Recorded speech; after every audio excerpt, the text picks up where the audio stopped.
guys, welcome back to our channel. We are Ubusha Bami Futi Yimlo. I am Vanessa and this is Dr. Mandy. Hey everybody, welcome back to our channel.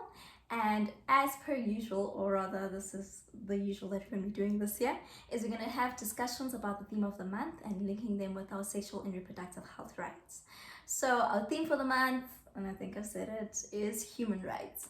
So we've had a couple of articles written, we've had podcasts, we had some awesome discussions and new segments actually. Yeah. New year, new us. So for those of you who are new to the channel, Ubusha Bami Futi Yimilo is an NPO and we specialize in creating educational entertainment, specifically for sexual and reproductive health. And for the youth, by the youth. So maybe let's get straight to the discussion. So I'm going to start us off by maybe talking about the awesome new segment that you did. I love it. Can you please tell us more about it? Fantastic. So I had the pleasure of speaking to Professor Anne Stroke from the University of KwaZulu-Natal, Awesome. who is a human rights lawyer. Ooh, yeah, fancy. And like, listen, serious stuff here. And she specializes, her research is around human rights, but also human rights advocacy, and also sexual reproductive health rights. Okay. And I had the absolute pleasure of speaking to her. And I learned so much. There were so many new things I learned. Firstly, about how our constitution works and how sexual and reproductive rights are represented and articulated in the constitution, and what those look like in different institutions, like the healthcare institutions, like your clinics, your hospitals, and so on, as well as in schools, and also just like with the police and things like that.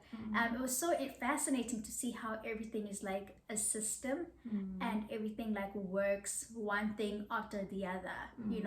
One of the things I did not actually know, I don't know if you guys knew this, but there's something called Form 22. Okay, so I was like, I am within legal jargon here, come for me. So with Form 22, it's the same form. It's apparent. Well, it's not apparent. It's actually like a real thing. It is a form that allows people to declare or to document child abuse. Okay. Yes. So I didn't know that if you are a minor, and by a minor we mean you are under the age of 18 legally, considered a minor. If you fall pregnant, if you're a woman and you fall pregnant before you are 18 years old, when you get to a healthcare facility for the first time, you have to complete this form. So they take you through a process where you meet, of course, with the nurse and whatever, but also with the social worker or the attending psychologist. And there has to be very clear indications, or there has to be a declaration that you did not get pregnant because of sexual abuse. So that has a whole other spectrum of like complications, and and it's been indicated it's one of the things that young women who do fall pregnant before they're 18 years old indicate as something that wards them off and makes them reluctant to go to healthcare facilities earlier on in their pregnancies. So that was just like one example. I was absolutely blown away by like the different types of examples and the ways in which I did not think that my human rights overlap with sexual reproductive health rights. I thought it was just like, only when it comes to protecting those rights, or specifically like violations of the body. I did not realize that actually it has implications for many other things, including how the Children's Act is read and interpreted and things like that. So it's a fantastic article. Okay, and check it out. So it's on our podcast channel. So for those of you who have Spotify or Apple Podcast or Google Podcast, you can find Ubusha Bami Futi Milo, and under there you'll see the different types of podcasts that we have. So check that out. It was really awesome. Fantastic. And if you can't get to the podcast, you can also check out the article, and that's on our website at www.ubushabami.com. Yeah. But I just want to go back even to looking at human rights and the South African Constitution, and I've seen even like people advocating for Section 27, which speaks about sexual and reproductive health rights and having access to health care on that front. Maybe talking about something that is close to me and that I'm familiar with is I've seen, and even when you spoke to Professor Anne, one of the big things she spoke about is how the facilities, health facilities, are still very not restrictive, but they are not accessible in the way Yeah. that they should. They don't function to their optimum because people are resistant to go to them because of staffing's, Yeah. you know, their reactions Yeah. and their attitudes. I think in the article, the word she used was that they're still very moralistic. Yes. Yeah. Oh, that's a nice one. And I think talking about that, some way it made me think, are we not violating people's right? Because even, and it may not be a direct resistance or restraint that you're putting on patients, but indirectly, because you hold specific moral values that you are, you know, imposing on the client that comes for your service, you then block them from getting what they need to get. And I think we spoke about this last month on our video discussion. Kamal and I were talking about TOPs, so termination of pregnancy, and we're saying that legally, yes, even if we are not forced and bound as healthcare providers to provide the service of termination of pregnancy, however, I am obliged to tell you what your options are and to advise you and give you directive of which facility you should go to if I cannot provide it, either for cultural or religious reasons.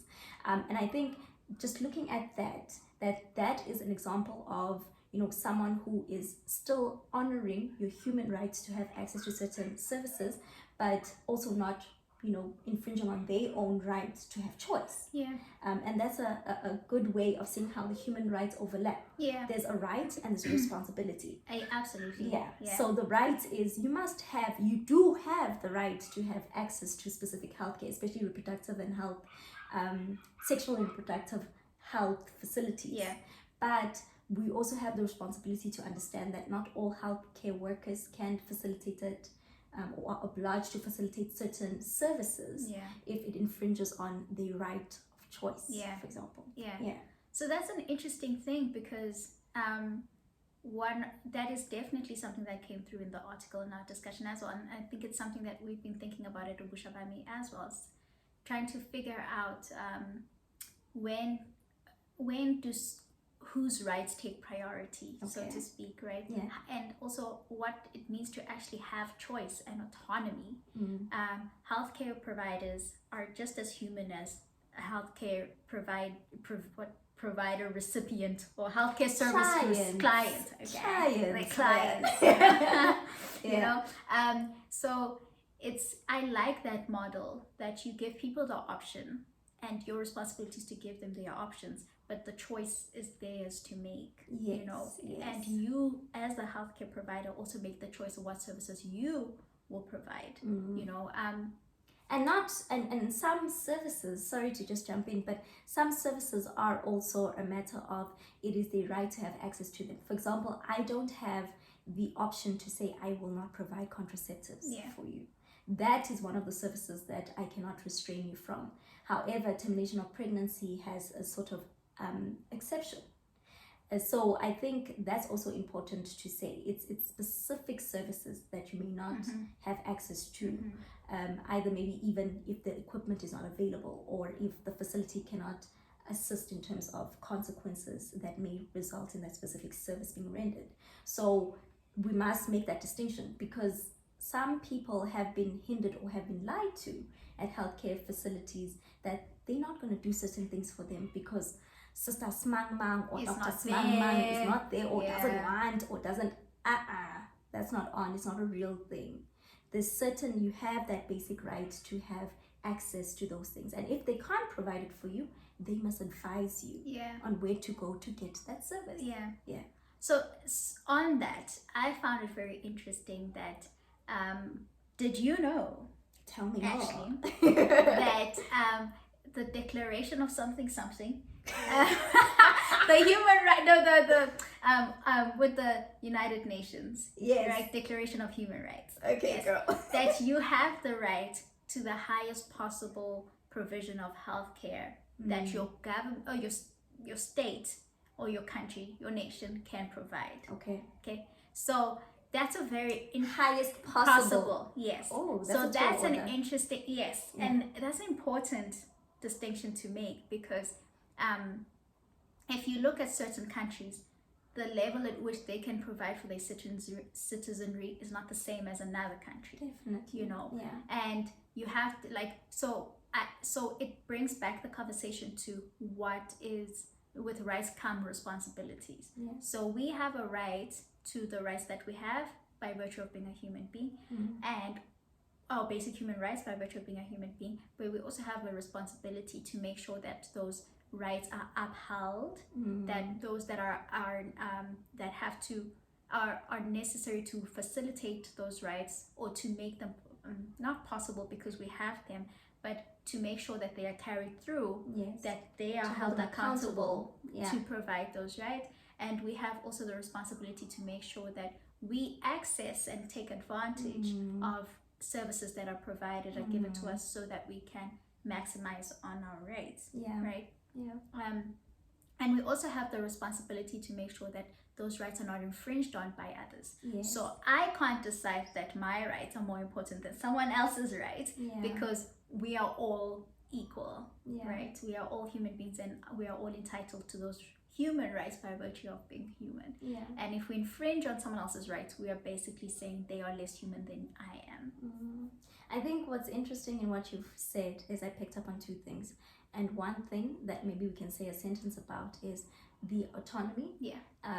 Especially with young people, that when it comes to the idea of the health, a lot of young people are still very hesitant in being very, independent in making decisions for themselves, and they wait till they're older. It's that idea that you only go to the doctor when you're sick. Screening is not something that they do. Yeah. Going for a general checkup is not something that you do. And that association with health is one that I think is very outdated and old. I think as young people, we need to take on different identity to how we identify with the health facility. That health facilities are meant to be there even as points for information. Yeah. And this taking on going just for screening is an important thing. Like going for, a pap smear checkup when you are above the age of 35 and you started being sexually active. And this is outside of you being HIV positive, because that's a separate thing. Going for, mammogram checkups. Those are things you need to do. Go and, get vaccinated if you want to get vaccinated, for example, for HPV. Going to get HIV tested as a young man, even when you're not, you're not sexually active, or you are not, old. Yeah. For example, you're a teenager, you're 18 years old, you just want to know your status. Wanting to maybe even have circumcisions. Those are certain facilities, screening tools, things that are for your health, that you need to take full responsibility for that. So be an autonomous being as a young person and take charge of your life. I don't know if you want to add on to that. Yeah, no, definitely. Yeah. I think it's an important thing to drive your own life, and to realize that you are literally a self-contained autonomous being, and that you are responsible for your own health and your own well-being, and it's well within your rights to make sure and to ensure that is the opportunity for that is optimized. And that includes taking responsibility not only for your actions, but also for the consequences of your actions, including that can look like showing up at a healthcare facility and being like, listen, I need to know what's going on with my body. I need to know what's going on with my health generally. And so now moving on to the second one. Now you are a young person who then takes on this role, and you want to engage in health, finding out about your health and your well-being, but then you are met with resistance. And resistance is human behavior. This, what did you say, Professor Anne called it? This moralistic attitude towards young people, and specifically in the topic of sexual and reproductive health matters. So I don't know if maybe you have an example or some thoughts of how young people can combat that. Because here we are encouraging that take ownership, but you take ownership and you go to the clinic and they other people don't allow you to exercise your own exactly. I mean, you have these, I've heard people say and mention that, for example, if you're an unmarried woman, and is particularly a young woman, and go access healthcare services because you're pregnant, you're about to have a child, and some staff will give snarky remarks, and say really hurtful things, without consideration that it's already difficult enough for you to show up. Yeah. Right? It's already difficult enough for you to show up because you already recognize that there's a whole stigma, and so on and so forth. I've also heard of people that wanted to get an HIV test. I remember on campus when I was still at university, like we used to have these. I think it was this. It was a yeah, but one of these organizations used to run HIV week, HIV awareness week, Okay. right? And so there was like you could go get tested. Yeah. And so they put up like in the student mall a whole section, and you could go get tested, and then you'd get the counseling that comes with that, and so on and so forth. And I knew a lot of people, or some people, that did not want to go for the HIV testing because immediately for them it was associated with being sexually active. Yes. And it was like, but it's like the HIV test is separate from that, There are many ways to contract exactly. HIV. There are many ways to contract HIV, but because it's always been spoken about in relation to sexual promiscuity and stigmatized, they felt really uncomfortable because they figured if one of my friends from res sees me or classmates sees me, immediately they're gonna think, whoa, I'm back wild out here doing the most out here. So that is definitely a barrier, and some of these barriers are invisible. It's really not like someone's sitting there with locked the door to the health clinic, or they're sitting there with a poster or something. It's literally the conversations that others have around you that make you assess and think, okay, this is the view people have of this, so it's best I either stay away or whatever. And it's really it discourages proactive investment and responsibility over your own health, and that's why I think that a lot of people, if you don't, like, the sooner you can start to take ownership over your own health and realize that the body is the body you live in, like, the more likely it is that in later years, even if something is wrong, even if something isn't wrong, and you just want to know your health status, you will take initiative and follow through. Because you started early. So it's building a habit of engaging with the health services in a positive and affirmative manner. Yes, definitely.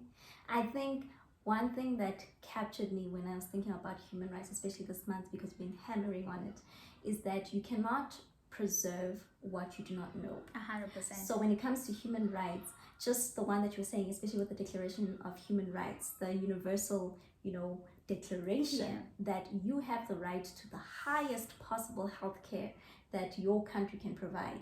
I'm just thinking about that on the basis that when young people step into healthcare facilities, take charge of that if that healthcare facility can provide for you family planning services, can provide for you VCT or HIV testing facilities, can allow you to have a circumcision, can allow you to it even has a maternal unit that can help if you were to fall pregnant, or if you want termination of pregnancy, or whatever it is that has to do with family planning and just general health. And specifically we're looking at sexual and reproductive health, that it's so important for you as a person, because you now know this, that you have the right to have access to that, to claim it, and to not be shy when you step into those spaces, to feel as though they are doing you a favor. No, you are there for the service, and they should provide it for you, because not only is it your fundamental right to have it, but it is also a service that they are employed to provide. So you are there as a client, and respectfully you arrive there prepared, knowing what service you want, and also having researched what that facility can provide for you. 100%. And always remember, everyone has a boss. So I need to say this because I work in the public sector, and I know that certain colleagues will scare you out of things and make you seem like you're crazy. We don't do that here. If you have a suspicion that they actually do certain things in that facility, inquire.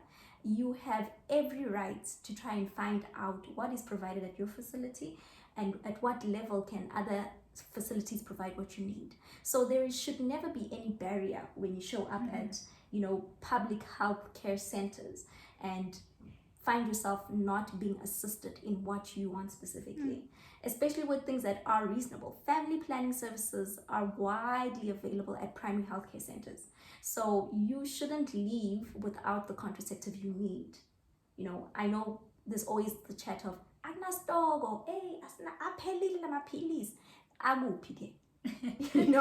Where else can I get that? Or when can I come back to access that? That's how we need to think about this, right? Yeah. Also be proactive. I think, especially when we speak about being like the autonomy and the self-responsibility, that whenever you go to a healthcare facility, always remember that this is your health thing. If they are unwilling to assist you, you need to be proactive. You ask, you inquire. If you want something done, you also need to be more proactive and literally be like, when else can I come back? Where else can I get it? Yeah. And by all means, you have every right to do that. There is nothing wrong with doing that. Good. I'm glad we're ending off on that note. As we round up, I'm going to ask you some questions as a person working in the medical field. All right. Okay? So we're going to double check that all that you have said is true. Okay? So we're going to play a little game called Fact or Fiction. Okay? Ooh. I'm going to ask you some questions and you're going to answer. Question number 1. Okay. Fact or fiction? You can show up at a healthcare center at any point in time, even if you're not sick, to require a service like contraceptives and family planning. What is it, fact or fiction? Fact. However, here's the disclaimer. Different levels of care provide different services. Essentially, all levels of care can provide all services. Okay, not all, but remember this part. Different levels of care provide different services. What I mean by that is there is such a thing as tertiary hospitals. Tertiary hospitals are not primarily made for primary healthcare level things. And primary healthcare level things are screening things. So this is what nurses would predominantly do.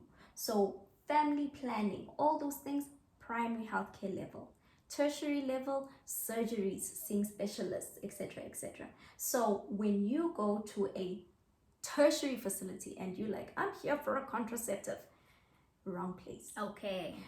Going to a clinic, CHCs, or 8-hour day clinic, and I'm here for a contraceptive, good place. Fantastic. Fact or fiction? My partner and I can ask a nurse, a doctor, a sister, or any other healthcare provider to speak to us about our options around family planning. Facts.